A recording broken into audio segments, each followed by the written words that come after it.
किन्नर चुड़ैल। गोरखपुर नाम का एक गांव हुआ करता था। उस गांव में ज्यादा लोग नहीं रहते थे। उस गांव में एक गर्भवती विधवा औरत रहती थी। उस औरत का नाम कमला था। कमला अपने घर में अकेली रहती थी।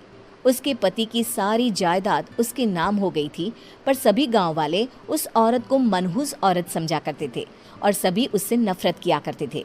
एक बार कमला राशन की दुकान पर खाने का सामान खरीदने जाती है। भैया जी, जरा 1 किलो दाल चावल देना। अरे हाय हाय हाय हाय हाय! अरे मनहूस औरत, मेरी दुकान में अपशुगन करवाने आ गई क्या? हैं? चल जा यहाँ से। मैं कुछ नहीं देने वाला हूँ तुझे। भाग भाग यहाँ से, चल जा, निकल। भैया जी, ऐसा मत कहिए। मैं गर्भवती हूँ, मुझे खाने की बहुत जरूरत है। मुझे खाना दे दीजिए। दुकानदार कमला को वहां से धक्के मारकर भगा देता है। तभी कमला रोते रोते उस गांव के किन्नरों के इलाके में आ जाती है। गांव वाले किन्नरों को उसी इलाके में रखा करते थे, क्योंकि वो लोग किन्नरों को पसंद नहीं करते थे और उनके इलाके में रहने से मना करते थे। तो किन्नरों ने उसी गांव में अपना एक इलाका बना लिया था। जब किन्नर लोग देखते हैं कि एक गर्भवती महिला रोते रोते उनके इलाके में आ गई है, तो सारे किन्नर कमला के पास जाकर उसका हाल पूछने लगते हैं। क्या हुआ बहन, तुम्हारी गर्भवती अवस्था में इतनी बुरी हालत कैसे है? तुम रो क्यों रही हो? तुम डरो मत, हम तुम्हें कोई नुकसान नहीं पहुंचाएंगे। तुम शांत होकर सब बताओ कि हुआ क्या है। मैं कमला हूँ। मैं गांव के दूसरे इलाके से आई हूँ। 2 महीने पहले ही मेरे पति की मौत हुई है। मुझे गांव के लोग मनहूस मानते हैं, क्योंकि मैं विधवा हूँ और गर्भवती भी। वहाँ के लोग मुझे खाने के लिए कुछ बेचने के लिए भी तैयार नहीं, जिससे मेरा गुजारा नहीं हो रहा था। कोई बात नहीं कमला, हम तुम्हारा ख्याल रखेंगे। किन्नर लोग कमला को एक खाली घर में रहने के लिए जगह दे देते हैं और उसकी देखभाल भी करते हैं। कुछ ही महीने बाद कमला अपने बच्चे को जन्म देती है, पर अफसोस, कमला बच्चे को जन्म देते ही अपनी जान गंवा देती है। जब सब किन्नर बच्चे को देखते हैं तो बहुत खुश हो जाते हैं, क्योंकि वो बच्चा भी किन्नर ही था। कमला ने एक किन्नर बच्चे को जन्म दिया था। अब इस बच्चे की देखभाल कौन करेगा? हम तो इस बच्चे को गांव के दूसरे इलाके में भी नहीं भेज सकते। और तो क्या हुआ, इस बच्चे की माँ नहीं रही तो हम इसे पालेंगे। अब ये हमारे इलाके में रहेगा, हमारे साथ रहेगा। फिर वो किन्नर उस किन्नर बच्चे को गोद ले लेते हैं, उसका नामकरण कराते हैं।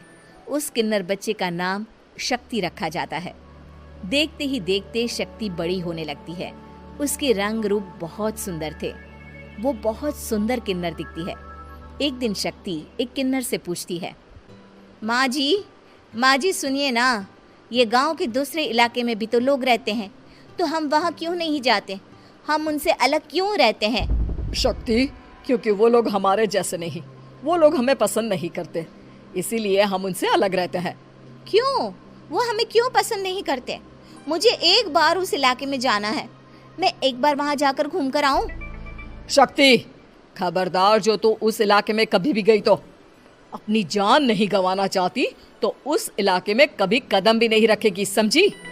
इतना कहकर वो किन्नर वहाँ से चली जाती है। शक्ति उस किन्नर की बात सुनकर बहुत रोती है। माँ जी, ऐसा कैसे कह सकती हैं? उन्होंने इतनी सी बात के लिए मुझे इतना डांटा। अब तो मैं उस इलाके में ज़रूर जाऊंगी। फिर एक दिन शक्ति गांव के दूसरे इलाके में चुपके से जाती है। ये लोग तो हमारे जैसे ही इंसान हैं, तो ये हमसे नफरत क्यों करते हैं? जब शक्ति उस इलाके में पहुंचती है तो गांव के सारे आदमी उसके रूप से मोहित हो जाते हैं। वो लोग ये अंदाज़ा नहीं लगा पाते कि वो किन्नर है। शक्ति की सुंदरता देखकर सारे गांव वाले उसकी तारीफ करने लगते हैं। तभी गांव का चक्कर लगाने गांव के जमींदार का बेटा हर्ष वहां पहुंचता है। हर्ष भी दिखने में बहुत सुंदर होता है।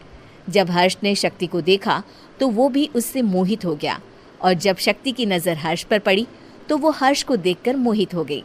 आपको पहले कभी इस गांव में देखा नहीं। इस गांव में आप नए हैं क्या? जी नहीं, वो मैं बस।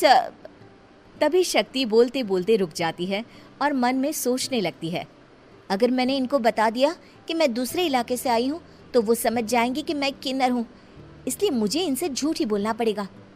शक्ति हर्ष को कहती है, जी हाँ, मैं इस गांव में नई आई हूँ, यहाँ अकेली रहती हूँ। वैसे आप कौन है? आप भी इसी गांव में रहते हैं? जी हाँ, मैं इस गांव के जमींदार का बेटा हूँ। आपको किसी भी चीज की जरूरत पड़े तो आप मुझे बता देना, मुझे अच्छा लगेगा। ऐसे ही शक्ति और हर्ष एक दूसरे से रोज मिलने लगते। वो दोनों अपने प्यार का इजहार करने एक दूसरे से मिलने जाते हैं। तभी शक्ति का पीछा करते करते एक किन्नर वहां आ जाती है। शक्ति, शक्ति, मैं तुमसे बहुत प्यार करता हूँ। मैं तुमसे शादी करना चाहता हूँ। क्या तुम मुझसे शादी करोगी? हाँ हर्ष, मैं तुमसे शादी करूँगी, पर मैं तुमको अपने बारे में एक सच्चाई बताना चाहती हूँ जो मैंने तुमसे छुपा कर रखी है। तभी उनके बीच में ही वो किन्नर आ जाती है। शक्ति, तेरी हिम्मत कैसे हुई ऐसा करने की? वो किन्नर शक्ति को खींचकर गांव के जमींदार के पास ले जाती है। हर्ष भी वहां शक्ति को बचाने के लिए पहुंच जाता है। जमींदार शक्ति और हर्ष के प्यार के बारे में सुनकर गुस्से में आ जाता है और शक्ति को गांव के बाहर निकालने की सजा देता है। शक्ति ये बात सहन नहीं कर पाती और कुएं में कूदकर अपनी जान दे देती है। जमींदार हर्ष की शादी गांव की एक लड़की से करवा देता है, पर हर्ष इस शादी से खुश नहीं होता। शक्ति अपना बदला लेने के लिए मरने के बाद किन्नर चुड़ैल बन जाती है। अब मैं इन गाँव वालों को नहीं छोड़ूंगी, अब इनसे मैं अपने प्यार का बदला लूंगी। किन्नर चुड़ैल गांव वालों को परेशान करना शुरू कर देती है। एक बार वो रात को गांव के खेतों में पहुंच जाती है और वहां आग लगा देती है। सारी फसल जल के राख हो जाती है। जब एक आदमी रात को उठकर देखता है कि खेत में आग लग गई है तो वो वहां पहुंच जाता है। वो देखता है कि खेतों के बीचों बीच एक किन्नर चुड़ैल खड़ी है और वहां खड़े होकर ताली बजा रही है। गांव वाला किन्नर चुड़ैल को देखकर बेहोश हो जाता है। जब सुबह उस आदमी को होश आता है तो वो सीधा जमींदार के पास जाता है। अरे जमींदार साहब, अरे वो किन्नर चुड़ैल ने मेरी सारी फसल जला दी। अब मैं क्या करूंगा? क्या होगा मेरा? जमींदार चुड़ैल किन्नर का नाम सुनते ही सब कुछ समझ जाता है। अब वो बहुत डर जाता है। उसी रात को जब जमींदार डर के मारे अपने कमरे में सो नहीं पाता, तभी वहां अचानक से किन्नर चुड़ैल आ जाती है। किन्नर चुड़ैल जोर जोर से जमींदार के आगे खड़ी होकर हंसने लगती है और ताली बजाने लगती है। जमींदार उस डरावनी किन्नर चुड़ैल को देखकर बहुत डर जाता है। तूने मेरे साथ बहुत बुरा किया, अब मैं तुझे जान से मार दूंगी। नहीं नहीं नहीं नहीं नहीं, मुझे माफ कर दो, मुझे मत मारो। मैं कभी ऐसा दोबारा नहीं करूंगा। अब तुम जो बोलोगी वही मैं करूंगा। ठीक है, मैं चाहती हूँ कि किन्नर इलाका गांव के इलाके से जुड़े और गांव का कोई भी आदमी किन्नर समाज से द्वेष ना करे, उससे नफरत ना करे, नहीं तो मैं सारे गांव को मार दूंगी। और तुम गांव में एक नया कानून बनाओ कि अगर किसी ने भी किन्नर समाज को हानि पहुंचाने की कोशिश भी करी या इनसे भेदभाव करने की भी कोशिश करी तो उनको कड़ी से कड़ी सजा मिलेगी। हाँ हाँ हाँ हाँ, मैं ऐसा ही करूंगा। तुम जो बोलोगी वो मैं करूंगा, पर मुझे जाने दो प्लीज। तब वो किन्नर चुड़ैल वहां से चली जाती है।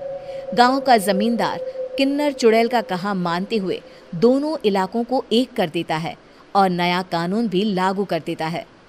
तब से वहां किन्नर समाज और बाकी गांव वाले शांतिपूर्वक रहने लगते हैं।